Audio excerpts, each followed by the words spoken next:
اس بات کو سمجھنا چاہیے کہ پسند سے مراد پسند ہے، ہاں یہ بھی نہیں کہ بالکل آنکھیں بند کر کے آپ جو گھر والے کہیں، نہیں، گھر والے کہیں تو آپ کو اللہ پاک نے یہ اختیار دیا ہے کہ آپ لڑکے کو دیکھ سکتے ہیں، تصویر بھی نہیں، اسلام نے تو تصویر کا نہیں کہا، بالکل آمنے سامنے، جس طرح بعض ممالک میں یا بعض علاقوں میں رواج ہے کہ لڑکا لڑکی جو ہے وہ ماں باپ کی موجودگی میں آمنے سامنے ان کو بٹھا دیا جاتا ہے۔ تصویر میں آج کل تو آپ کو پتہ ہے کیمروں سے اور ایڈیٹنگ سے اور آئی فونز وغیرہ سے تصویروں کا تو پتہ بھی نہیں چلتا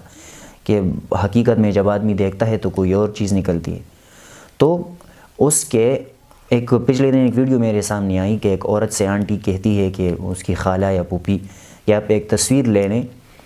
اس لڑکے کو بھیجنی ہے۔ تو اس نے کہا ٹھیک ہے، میں نے آپ کو تصویریں بھیج دی ہیں، یہ بھیج دیں۔ کہا کہ نہیں، یہ تو اسکارف میں ہے، نقاب میں یہ تصویریں ہیں، بغیر نقاب کے آپ کھلے بالوں کے ساتھ۔ تو لڑکی نے کہا کہ نہیں، میں تو ایسا نہیں کروں گی۔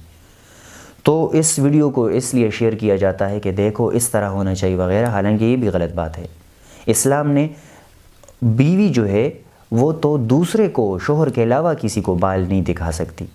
لیکن یہاں تو جس کے ساتھ ساری زندگی گزارنی ہے تو اس نے دیکھنی ہے، تو اس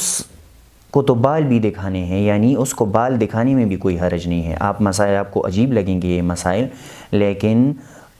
بالکل اسلام نے اجازت دی ہے۔ بعض لوگ جو ہوتے ہیں ان کا مزاج ایسا ہوتا ہے کہ وہ بہت نکتہ چین ہوتے ہیں، بعض عورتیں بھی اس طرح ہوتی ہیں، عورتوں کو بھی یہ اختیار ہے کہ وہ لڑکے کو دیکھ لیں، اس کے بال بھی دیکھ سکتی ہیں، اس کی شکل، اس کی ناک اور اس کے کان، یہ سب بھی دیکھ سکتی ہیں۔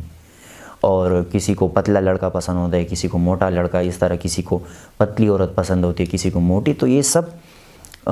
جائز ہے، کیونکہ ساری زندگی آپ نے گزارنی ہے، اور اگر اسی طرح پسند سے آپ کی شادی ہو جائے تو پھر ساری زندگی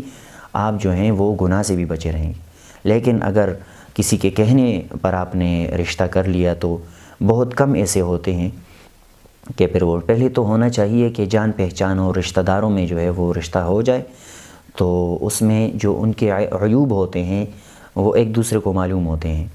لیکن اگر کوئی اجنبی جگہ پر رشتہ ہو جاتا ہے تو سارے عیبوں کا علم نہیں ہوتا، بلکہ کسی بھی عیب کا علم نہیں ہوتا، پھر بعد میں جب وہ عیوب سامنے آتے ہیں تو پھر لڑائی جھگڑی بھی ہوتے ہیں۔ تو کہنے کا مطلب یہ ہے کہ اسلام میں اس کی اجازت ہے کہ آپ لڑکا لڑکی کو دیکھ سکتا ہے، اس کے ساتھ باتیں بھی، کہ اس کی آواز کیسی ہے۔ ایسا نہ ہو، بعض لڑکے جو ہوتے ہیں، بعض مرد جو ہوتے ہیں، ان کو جو ہے وہ لڑکیوں کی پتلی آواز پسند ہوتی ہے، تو اگر اس کی آواز اتنی بڑی اور موٹی مردوں جیسی ہو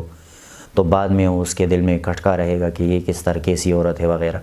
بعض لڑکیاں جو ہوتی ہیں ان کو مردوں والی بھاری آوازیں پسند ہوتی ہے، اس طرح پتلی آوازیں وغیرہ پسند نہیں ہوتی، تو بات بھی ٹیسٹ کرنے کے لیے کر سکتی ہے اس طرح لوگوں کے سامنے۔ اس طرح لڑکی بھی لڑکے کو دیکھ سکتی ہے آمنے سامنے، اور لڑکا جو ہے وہ بھی لڑکی کو آمنے سامنے دیکھ سکتی ہے۔ اسلام نے بالکل اس کی اجازت دی ہے، اور بھی اس میں تفصیل ہے، لیکن وہ اگر کوئی پھر انفرادی طور پر پوچھنا چاہتا ہو تو پھر وہ پوچھ سکتا ہے۔